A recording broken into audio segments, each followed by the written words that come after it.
uh, they're very much about technology and hard work. Very industrious people. So they're kind of the antithesis to magic. You know, magic is always seen as like the lazy way to do things. It takes a lot more thought to do magic, a lot more studying, but the physical activity of it is very minimal compared to, doing things with your own hands. So, yeah, you'll most likely often find dwarves have animosity towards magic and magic users.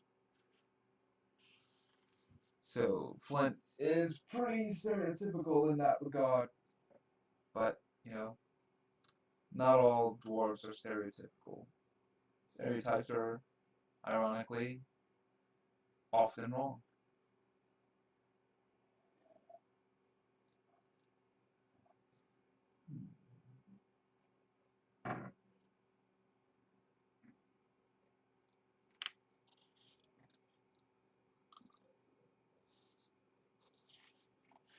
Tanis was glad his beard hid a smile.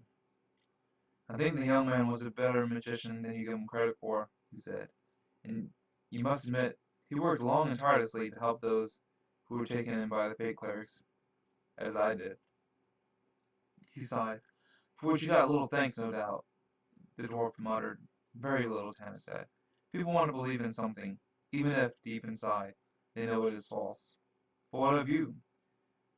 How was your journey to your homelands? Flint stumped along without answering, his face grim. Finally, he muttered, I should have never gone. He glanced up at Tanis, his eyes barely visible through the thick, overhanging white eyebrows, forming the half-elf that this turn of the conversation was not welcome. Tanis saw the look, but asked his questions anyhow. What of the dwarven clerics? The stories were heard. Not true. The clerics vanished 300 years ago, during the cataclysm. So say the elders. Much like the elves, Tanis mused. I saw. Tanis held out a warning hand. Flint came to a dead stop. What? He whispered. Tanis motioned. Over in that grove. Flint peered toward the trees, at the same time reaching for the battle axe that was strapped behind his back. The red rays of the setting sun glistened briefly on the piece of metal flashing among the trees. Tanis saw it at once, lost it, then saw it again. At that moment, though, the sun sank, leaving the sky glowing a rich violet, and causing the night shadows to creep through the forest trees.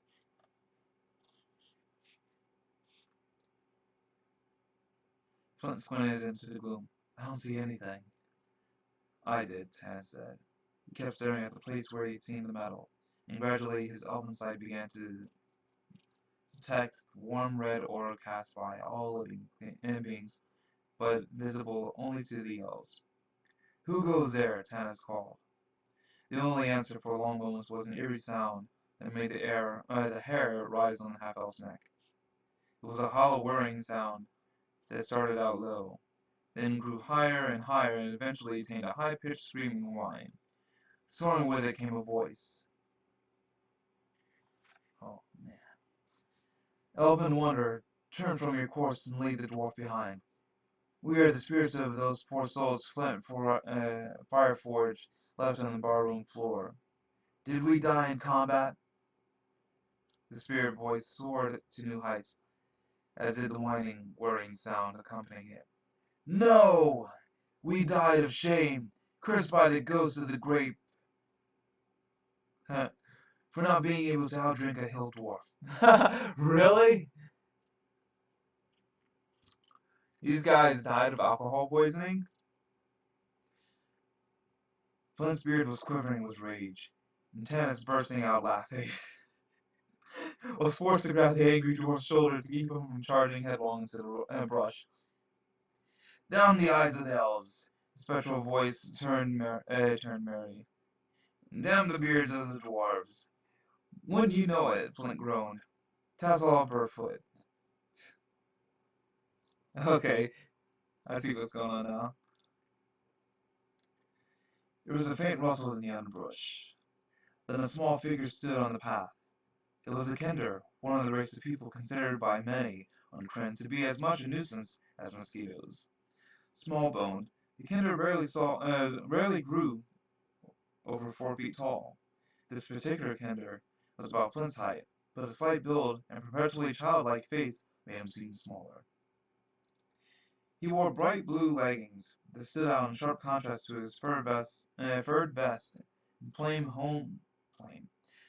homespun tunic. His brown eyes glinted with mischief and fun. His smile seemed to reach the tips of his pointed ears. He dipped his head in a mock bow, allowing a long tassel of brown hair, his pride and joy, to flip forward over his nose. Then he straightened up, laughing. The metallic gleam Tanis's quick eyes had spotted came from the buckle of one of the numerous packs strapped around his shoulders and waist. Tanis grinned up at them, leaning on his hoopak staff.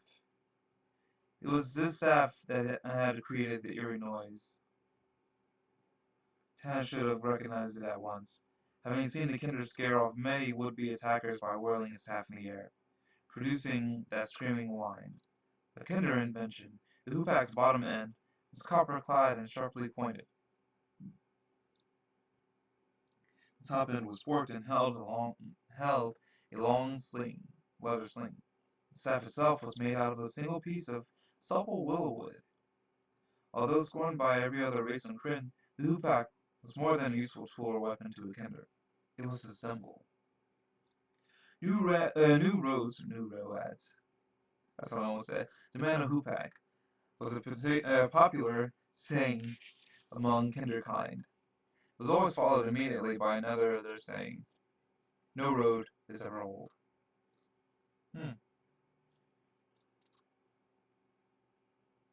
It's interesting. So, a little backstory on Kinders.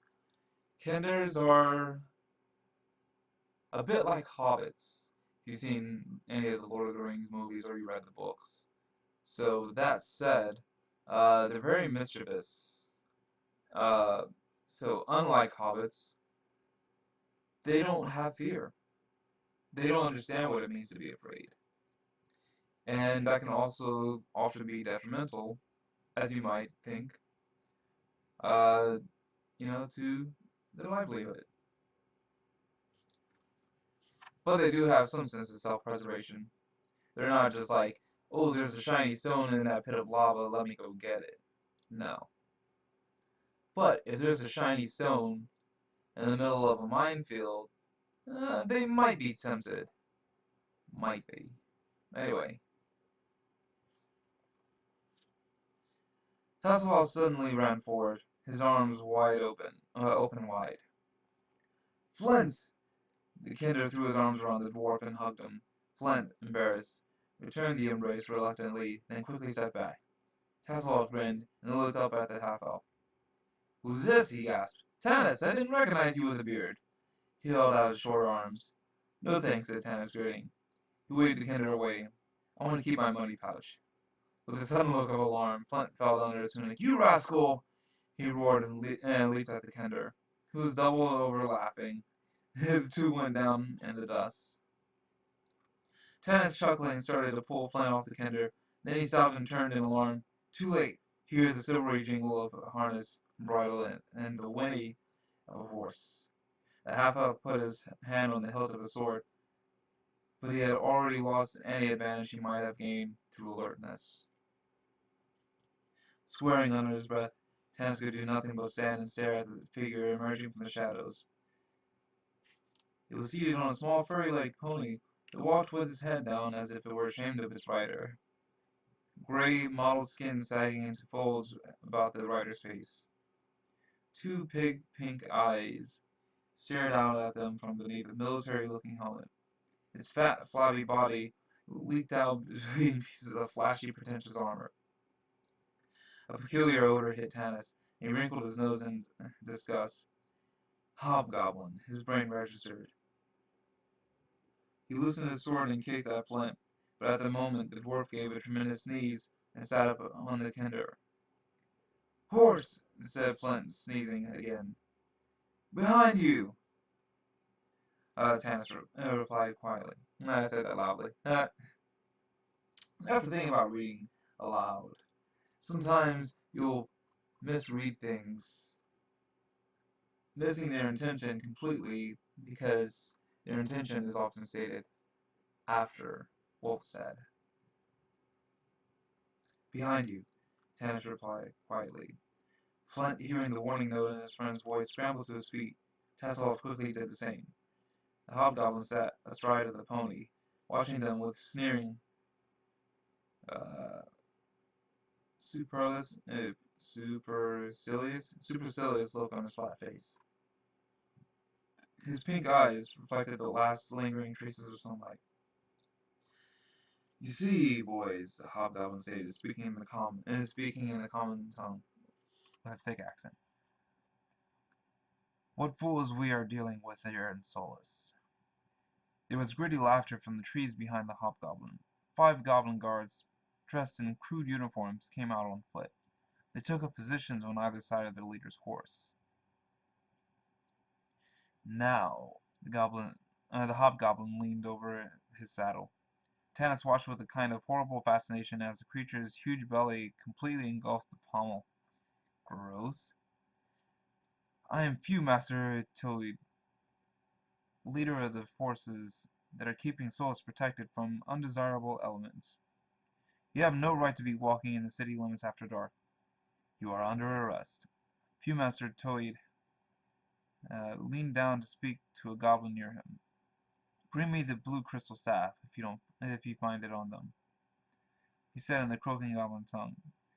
Tanis, Flint, and Tasselhoff all looked at each other questioningly. Each of them could speak some goblin. Tas better than the others. Had they heard right? A blue crystal staff? If they resist, added Master Toad, switching back to common for grand effect, kill them. With that, he yanked on the reins, flicked his mount with a riding crop, and galloped off down the path toward town. Goblins! And Solus! This new theocrat has much to answer for. Flint spat. Reaching up, he swung his battle axe from his shoulder on his back and planted his feet firmly on the path, rocking back and forth until he felt himself balanced. Very well, he announced.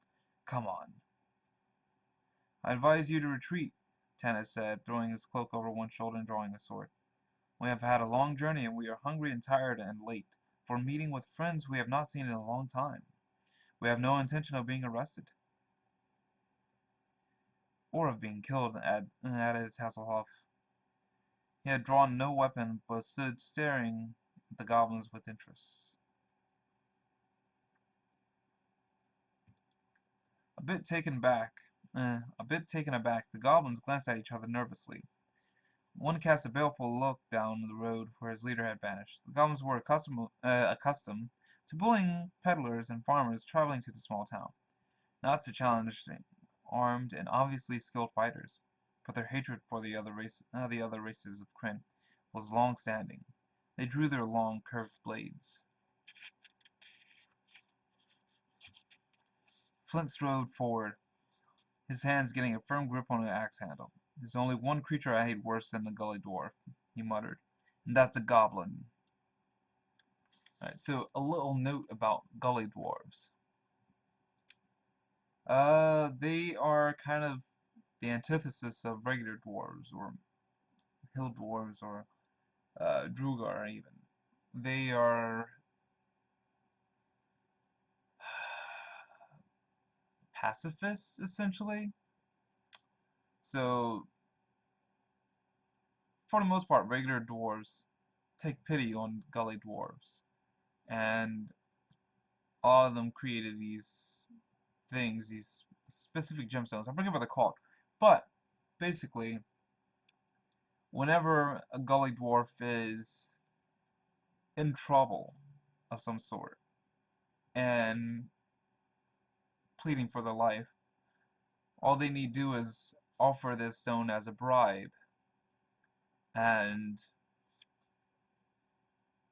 the person that's being bribed is compelled to take it from them.